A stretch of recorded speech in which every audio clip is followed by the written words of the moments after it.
What's up, guys? Happy New Year. Happy 2017. It's time to get after it. If you need help with your goals, New Year's resolution, let me know. Let me know how I can help you. I'm more than happy to be your coach, both on and off the mat. Today, we're going to talk about just that, setting our goals, setting our New Year's resolution, and how to make that happen. First, something that I focus on is making sure that my resolutions have details, right? My goals are detailed. I don't want to have lofty goals. I want them to be specific. So let's take, for example, becoming a Brazilian Jiu-Jitsu world champion. I need to realize when that tournament is, and I need to know how I'm going to work towards that. There's stepping stones that's going to help me, give me indicators that I'm ready to be a Jiu-Jitsu world champion. I'm not just going to show up on the day of and win worlds. If I want to be a world champion, I should probably go to Pan Ams and become a Pan American champion. If I want to be a Pan American champion, I should probably show up to an open tournament and win an open tournament. If I want to win an open tournament, well, you got to be able to beat the guys in your room and have a competitive matches with guys that you're training with. So you got to show up to practice and make sure that you're getting better in practice.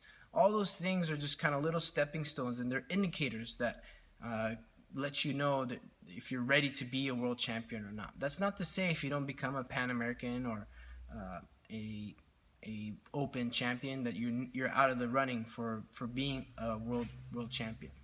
But again, they're indicators, and they give us feedback. They let us know what we need to be working on in order to get closer to becoming a world champion.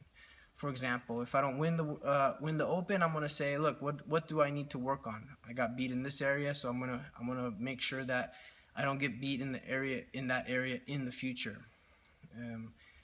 I fix that. Great. I go to Pan Ams, and I do a little bit better. I don't get beat in that area, but I fix the area that I get beat in at Pan Ams. Good. You're getting better, and I get ready for Worlds, and hopefully you've fixed all the kinks. You win your world championship, and you become a world champion. No guarantees, but that's kind of the pattern for us to get better. So one, have the details. The next one that we want to talk about is consistency. Consistency meaning, right? I'm not just doing a couple tournaments, but I have a track and I'm being consistent. So maybe it's one tournament a month, maybe it's one every other month, and you have a plan, and you know that you're working towards getting ready for that specific tournament. Not just randomly showing up and doing the world championship to become a world champion. That's your consistency. And the last one that's really important is your persistence. I don't win a tournament or lose a match that maybe I should have won, maybe to a guy that I've beaten before.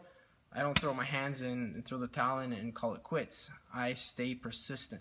I get beat by my teammates in class, in practice. Well, it's practice. You're supposed to get beat. Hang in there. You keep practicing. Stay persistent.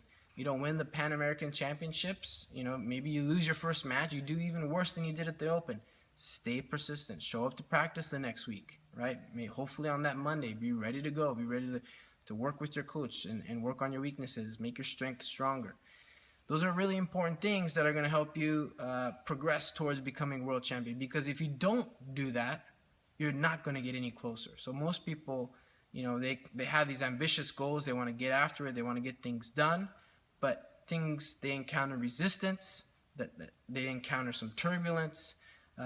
They encounter things that don't go according to their plan, and they kind of throw in the towel. They give up, or they pretend like it wasn't something they really wanted, and maybe it really wasn't. But the important thing is to remember is to have a detailed outline of what it is that you need to accomplish, to be consistent, and to be persistent, and not give up even in the face of adversity. Those things are going to happen to everybody. And the reason why it's a desired goal for you is because not everybody can do it. Not everybody's figured out a way to be consistent. Not everyone's figured out a way to be persistent in the face of adversity.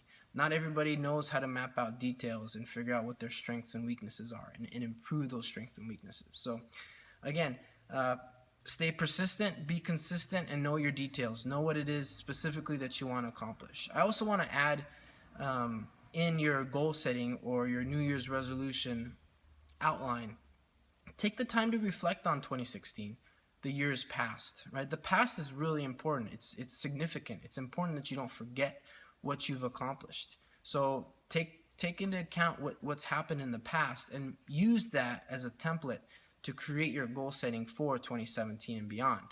Now, we talked about the past. Let's take a look at the future. Don't stay too short-sighted with your goals. Have a long-term plan too. Not just a 1-year goal, but maybe a 3-year, a 5-year, a 10-year. And you're going to break those 10 years, 5 years, 3 years down into smaller parts so that you're progressively working towards them. Why is it a 10-year goal? Well, because, I'm still 13 and I can't compete in the Adult World Championships, the Mundials. Okay, so 10 years, you're going to be 18. Hopefully you're ready to compete in the World Championships. There's little things that you need to be, there's things that you should be working towards in that time, right? That you should have details, you should be persistent, that you should be consistent in order to accomplish what it is that you want to accomplish in 10 years. So that's just something to think about in the process of working towards something. It's great to have a 3-4-year goal if you're in high school, because there's a limitation to what it is that you're going to be able to do while you're in high school. Maybe it's while you're in college. You should have a 3, 4, 5-year plan while you're in college so that you know what it is that you want and need to accomplish during that time. One of them hopefully being to get your diploma, to get your degree. And work towards it, the steps that you need to take to get towards it. Most of the time, once we get out into life, right, into work, there isn't these little checklists. There isn't courses that we need to take in order to get to, in order to get our diploma, in order to graduate, to get an A in a class. We don't get a syllabus. We don't get a course outline. You have to be the one that creates your own course outline. You have to be the one that kind of creates your own syllabus and have rules, have things that you're going to follow that's going to help you progress towards your goals. So you have to be a planner. You have to know how to plan things. And we've heard this adage before, fail to plan and plan to fail. And I think that there's a lot of truth behind that.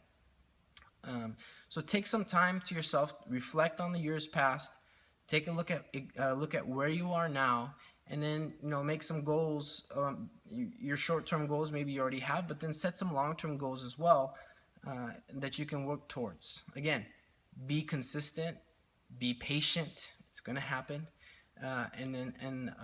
and have those details. Know what those details are. Don't forget them. They're important. If they're important, be consistent with those details. Follow through with that. Be persistent. Follow through with that. All right?